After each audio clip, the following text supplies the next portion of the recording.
So there's this idea in the mythology, like in this story that's kind of been passed down to us through the ages, this idea of the fountain of youth, and what does that look like?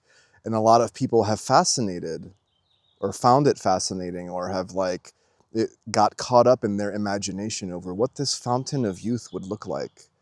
Is it possible to achieve immortality? And part of the issue with that is that you're not really, your truest self isn't really looking for the immortality, because it already recognizes the nature of what it is. It's this physical body, it's this physical lie, it's the mind, the insecurity of the mind that's seeking to live forever. Because it just can't imagine the body dying, because it doesn't know where you go. And so the fear of the unknown into the next stage is kind of what paralyzes you into this fascinating idea of the fountain of youth. I want to live forever. I want to be young forever, And something that happens on the spiritual path is that you kind of let go of this idea of wanting to stick around forever. Because you could also go on the opposite end of the spectrum, where you sticking around forever kind of loses its appeal.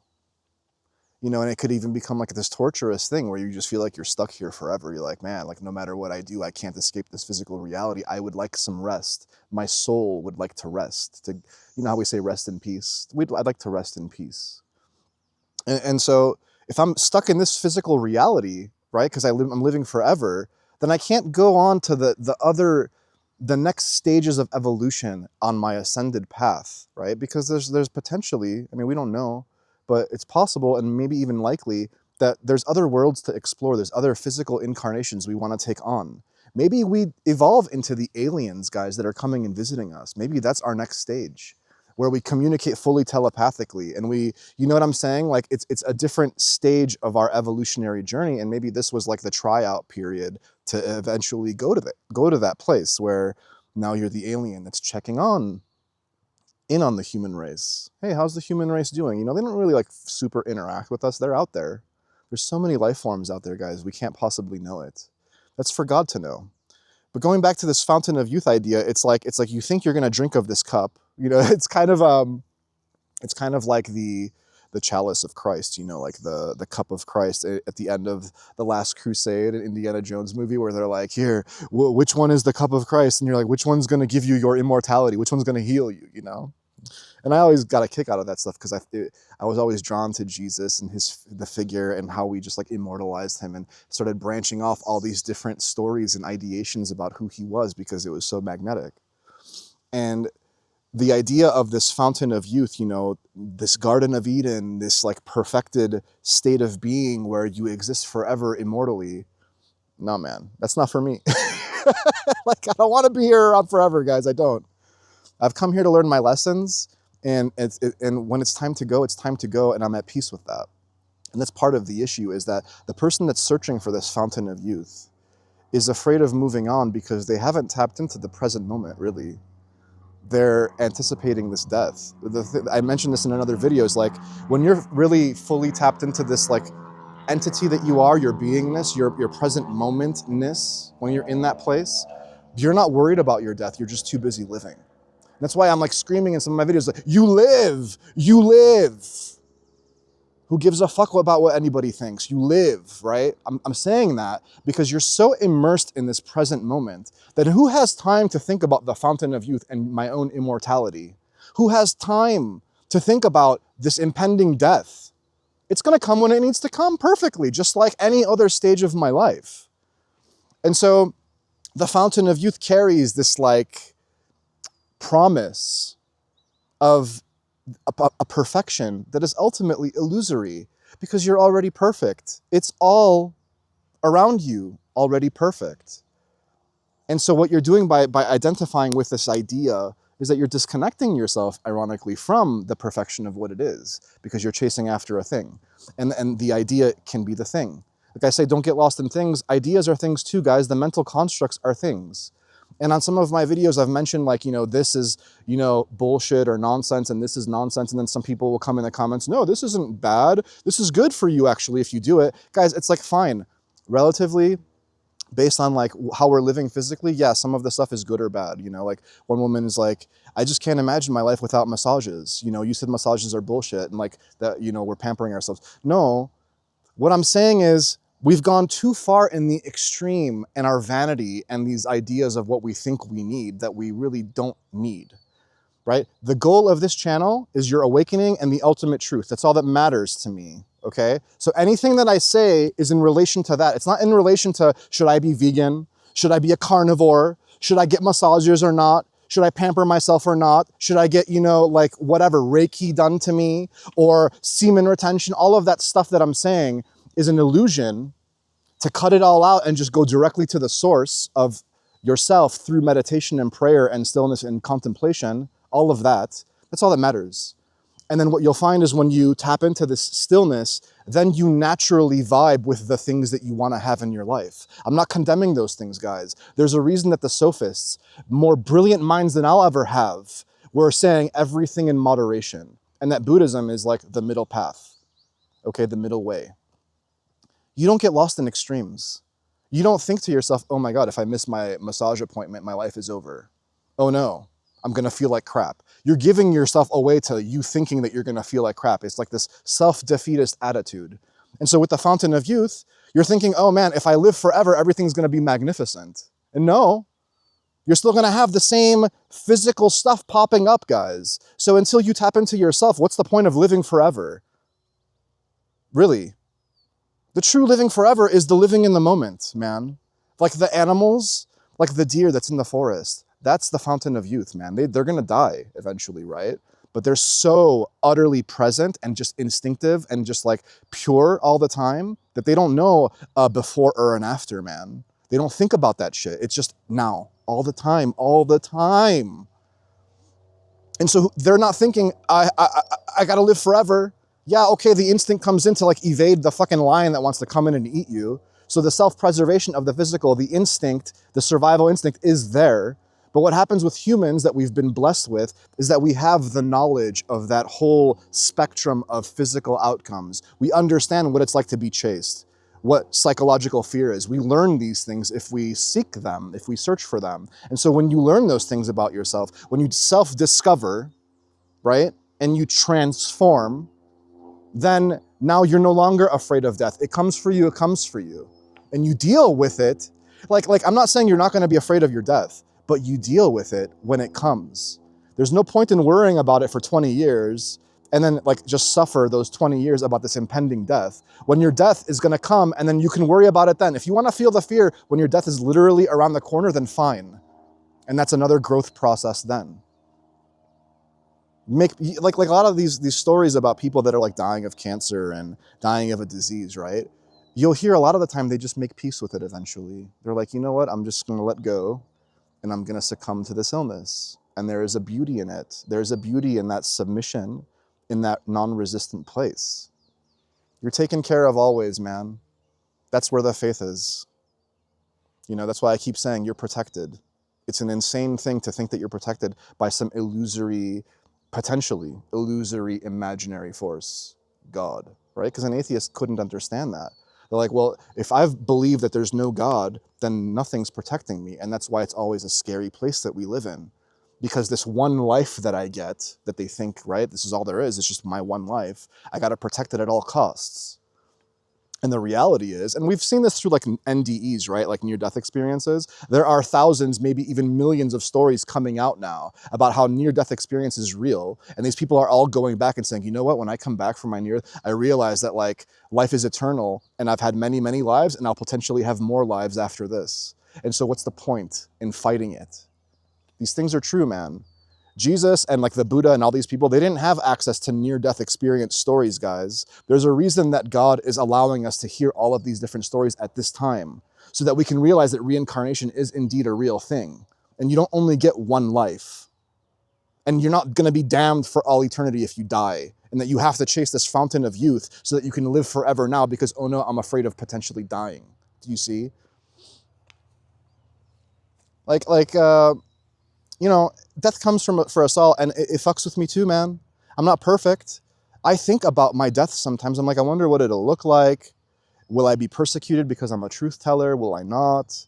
You know, will they label me a certain way? Will I you know, will I just go, like, is it better to go in a mountain, in the forest, and just live my life out in peace? Or is it better to instigate a lot of change and like draw a target on my back? You think about these things, man, and what all the potentialities may or may not be. And at some point, it's such a fruitless, just mental masturbation.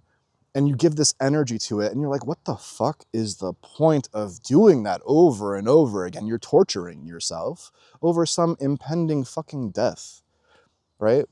So like 99% of the time, I've let go of all of that stuff, man. But I'm human, and it comes in occasionally, you know, like for anybody. But I'm not losing myself in it like I used to years ago. You know, it's just like it comes in, oh, there's that thought again that maybe one time I would go down that rabbit hole, but I'm no longer tempted by it. I know where that path takes me, and I'm not interested. I'll just look at how interesting this life is right now in this moment and how it's always playing out beautifully. And you marvel at it, man. It's magical. It's like fucking, it's like you transition to this like other dimension. And it's like, when I say bringing the 5D into the 3D, all that shit's nonsense. It's like you're trying to put words on this magical place that you walk into, this Garden of Eden that you walk into. That's all it is. But it's not literally we're bringing the 5D into the 3D. The 3D is always going to be here. There's no merging of a 5D and a 3D, guys, okay? Not labeled that way. The 5D to the 3D is the same thing as Jesus saying the kingdom of heaven is at hand. Okay? It's saying that a state of consciousness, your truest nature, is embedded in you, and then when you like just discard all of the bullshit, you're left with yourself that comes forward. That's the 5D. But it's not 5D. You don't know how many dimensions there are, man. You don't know what the 5th or the 6th or the 7th dimension is. So stop like trying to think that you know what it is. It's nonsense. It's all, like I say, mental masturbation. And we're doing it all the time. And now someone's going to come in, I guarantee you, on this video and say, no, Darius, but 5D is real. And now they're going to want to argue with me. And guys, people like are coming in and saying, hey, let's have a debate about, you know, the Bible and all this stuff. It's like, bro, I'm not interested in like arguing. I don't need to prove my mental position. I don't. I just believe how I believe, and you believe how you believe. And if you resonate with the truth of what I'm saying, then it's going to logically and resonantly make sense to you. And that's all I can hope for. And if not, then I bless you on your way, and then you're going to have your own realization about what it may or may not be in the future. Hopefully. Well, not hopefully, it's going to come, whether it's this life or the next. It's guaranteed. It is guaranteed, man. Like I say, your enlightenment, your truth, it's coming for you. The question is when, and how much longer are you going to put it off? Because you can choose to seek it. That's the one path that I talk about, the one true path of the seeker. They don't rest until they stop, until they find, and then they can stop the seeking. You keep seeking until you no longer need to seek. If the stuff that comes out of my mouth doesn't make sense, keep searching. If the stuff that comes out of my mouth makes sense and resonates deeply, then you're there. You're so fucking close, or you're already enlightened also. Ooh, I'm so enlightened. Darius, you just called yourself enlightened. Oh my God, you hypocrite. You're labeling yourself. Oh my God, how dare you? It's like, am I going to say that I'm not or I am? Am I going to say that I'm this or I'm not? Am I going to say I'm a master or I'm not? It's all fucking bullshit, man. It's all bullshit. And somebody comes in and it's like, you talk about, you know, how we're so powerful and like, well, can you perform miracles? Can you create out of thin air? Can you, guys, it comes when it's needed. You don't go around trying to like, look, I'm sending my superpowers and I'm gonna like lift up and levitate and do, it doesn't happen that way. It happens spontaneously in the moment as it's needed. There's a primal, like, almost need there, man. An almost very like earthy comes through you manifestation. You can't control it. God sends it through you. You are the channel. You are nothing. Someone goes up to Jesus, they're like, yo, my good bro, like, you know, how does this work? And he's like, I'm nothing. I'm not good. Only God is good. I'm just a dude. You tap into that humility, now you can perform your fucking miracles. Great. Great. And then now the word gets out that you can perform miracles and heal people, and now everyone's going to come to you in droves to heal them. Like Jesus was trying to escape all of that stuff all the time, guys. That's why he would go into the wilderness and to get away from all of it, because it was too much noise for him. It was like this never-ending need for his attention. He's like, oh my God, what have I created? It's a monstrosity. And that's why in the beginning, he's like telling them, don't go and tell everybody about this. Go and like give your thanks to like the law and like show yourself to the priests and stuff and be cleansed. But don't go spread the word on this, because I don't want this to go out of control too quickly. But it did. The word got out so fast, and there's thousands of people coming up to him and saying, yo, chosen one, heal me, please. I am desperately seeking it. One woman even just was like so immersed in her faith and belief in Jesus as a healer that she just touched his fucking robe, and he literally felt the energy come out of him. And he turns around and he's like, who touched me? And she's like sitting there like cowering, like afraid, you know, like he's going to condemn her or something. And he's like, your faith has healed you, you know, like guys, that's how powerful it is. So can I heal you? If you believe that I can heal you, then yes. It's basically that simple. Are you a healer, Darius? My words heal, man. My words are getting you to unlock your internal state. So then you're going to heal yourself anyway. Everything is healing you, man. Even your suffering is healing you. But you don't see it. And how is that possible that my suffering is healing me? Because your suffering is getting you closer to the breaking point of you wanting to eventually seek your awakening. And then through your awakening, you heal yourself. Through your awakening, you perform this majestic miracle that you have no control over. Show us a sign. Show us a sign. Perform the miracle. It's like, bro, I just can't call it like that. I can't. It doesn't come through me that way. You know how much crazy shit has happened in my life, stuff happening in my life literally that is beyond explanation, that I had no idea how I did it or why it came to me that way. I've been blessed with this my whole life, but I had to go through stages of intense suffering and glimpses of the miraculous, guys. It was the part of my awakening journey. And I guarantee you, those of you that are also awake and stuff, you've had miraculous shit happen in your lives as well. You may or may not have recognized them as for what they were, but they were the miracles. Miracles are happening all around us. As I speak right now, on the other side of the planet somewhere, somebody's being healed or a miraculous thing is happening that no one has an explanation for. It isn't so like woo-woo and out there, guys. It's just that the mind has a hard time reconciling it when it happens in front of you. It's just so awe-inspiring and amazing, and you cannot help but give just like the hallelujah to God. You know what I mean? Anyway, but this fountain of youth, it's like, am I gonna sit and like torment myself about an idea of it's like we're gonna go colonize Mars, we're gonna go to all these different places, and like, you know, humanity is gonna live forever? No, man. Maybe we do, but like we don't really need to. Why don't we take care of this earth that we exist on and be the good stewards and make life a heaven for everyone? That's what we're meant to do. That's the final earth journey, guys. That's what this new earth is about, that everyone keeps talking about and prophesizing through the apocalypse and the revelation. It isn't the final judgment, man. No one's coming to condemn you. Dead bodies aren't going to be risen out of the earth, man. It's not going to happen that way. They're dead, they're gone. What it's saying is those that are alive will truly live. The people that are left over after whatever destruction may or may not come, the people that are left that are going to be the harbingers of the truth into the future, that are going to be the stewards, they're going to recreate this earth in that image naturally, beautifully. There won't be these wars and this incessant dominating of each other over finite resources because we're so limited in our perception of what things are. We're going to naturally understand that it feels good to help each other. Like Jesus plants the seed, man. Not just him, every spiritualist that has come before him and since him, right? You're planting the seed of take care of each other, man. Love each other.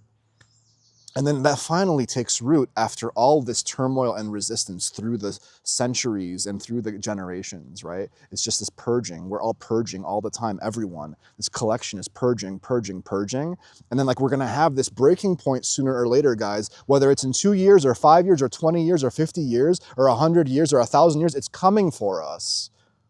A point of no return where the acceleration happens and it's inevitable. And that's why the prophecy is easy to make, because you see it's eventually headed there. You just don't know when. That's only for God to know. But the quicker we all come together, the quicker we can make that when happen. And that's what I'm trying to make happen with these words. I'm trying to wake you up so you can wake up your fellow neighbor, and we can all wake up together. Maybe in our lifetimes we can do this, guys. Let's empower ourselves. That's why I'm trying, like my most popular video is you don't know how powerful you are. It's not about like I'm empowering myself so I can like be some miraculous badass and have superpowers like Thanos or whatever. You know, it's not like that. It's I am empowering myself and others. I'm inspiring myself and others to collectively manifest a change that we desperately need, or else we are facing self-destruction. It's very real. We're ignoring science. No, the science is right. Climate change is happening. You have the power to change everything, man. So that's why it's like an illusion to chase after this fountain of youth, because ultimately you're going where you're going to go. You're going to be dragged there kicking and screaming if it needs to happen. You are. You're going to, like, God is going to, the seasons of your life, man, God is going to take you through the seasons of your life kicking and screaming whether you like it or not. And every moment that you resisted along the way just makes it that much torture, that's that much more torturous for yourself. The sooner you let go, the sooner you flow into the flowing of life. Just flow, guys. Just find the flow. Just find the flow. It's so flowing. You know? You sound, it's almost cringe. It's almost like, it's just so ridiculous sometimes. Like listening to myself speak, the shit that comes out, it's like, ugh.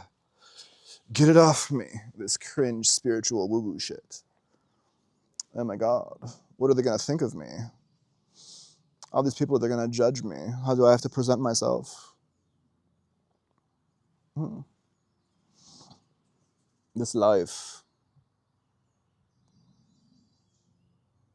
And then like, someone like the Buddha, who's such a brilliant story, you know, and they've mythologized like his true story of who he was.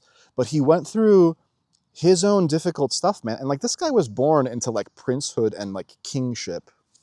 And he was sheltered from this whole like reality around him. And then he's like, man, something's off. It's like I keep saying, something was off for me. It was like the thorn in my eye. It was like this, just this gnawing, something's off. And so he goes on his journey and he tries so many different things, guys. He's like, I'm going to try this path. I'm going to try this path. I'm going to try like the total ascetic path of just like giving up everything. He gets to the point where he's like withered to nothing physically. And he's like, that's not it either. That's not where my most vibrant self is. You do have to take care of the physical body. But then he recognizes the middle way and says, don't go too far into taking care of the physical body, because that is ultimately just conceit. And you're like, no, Darius, I'm not conceited if I get my massages and do my semen retention. And it's like, guys, you don't understand. You don't. You do what comes up naturally in the moment. If I feel like eating a steak in the moment, I'm going to eat that motherfucking steak. And no vegan is going to condemn me for it. And if I feel like eating some vegetables, then I'm going to eat some vegetables. And if I feel like fucking a woman, I'm going to fuck her. And if I feel like making love, I'm going to make love. You're not constantly judging yourself about what these perceptions of these things are. Was I too lustful in that moment? Was I not too lustful? Was I too vain? Was I not too vain? You just are. And however you appear to other people and their perception of you, they can fuck off. And it's very aggressive and blunt, but I don't give a fuck. I'm done giving fucks, like I've said. Right? Can you guys get there with me? Can we all stop giving fucks, but at the same time, really give a fuck about what really matters? Where are we placing our fucks that are given?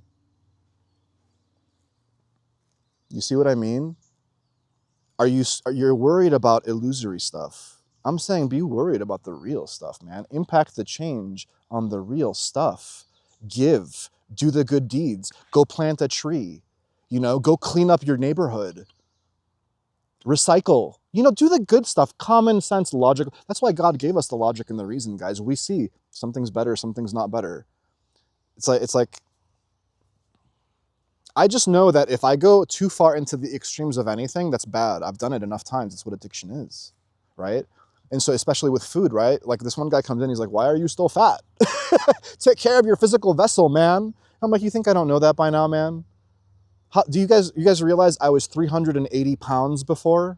I'm 5'11", 380 pounds I was before. And I've lost like 90, almost 100 pounds. But you don't know that. You just see me as still being fat. Yeah. And then maybe in another year or two, I'm like down to my normal actual weight. And, you know, it's like you can't know what anyone is going through at any given moment. So why are you passing judgment? It's like me coming in and saying, hey man, you're addicted to alcohol. What the fuck is wrong with you? All the addictions stem out of the same thing. You're seeking yourself in it. So how can I pass judgment on somebody that's an alcoholic when I myself was a foodaholic? It's the same thing. It's just a different substance, man. Heroin, coke, crack, meth, whatever. All the same. You're losing yourself in it, man. That's all it is. So like, and you can sit here and take all of this stuff I say personally, but I'm not attacking you. I'm just trying to point it out to you.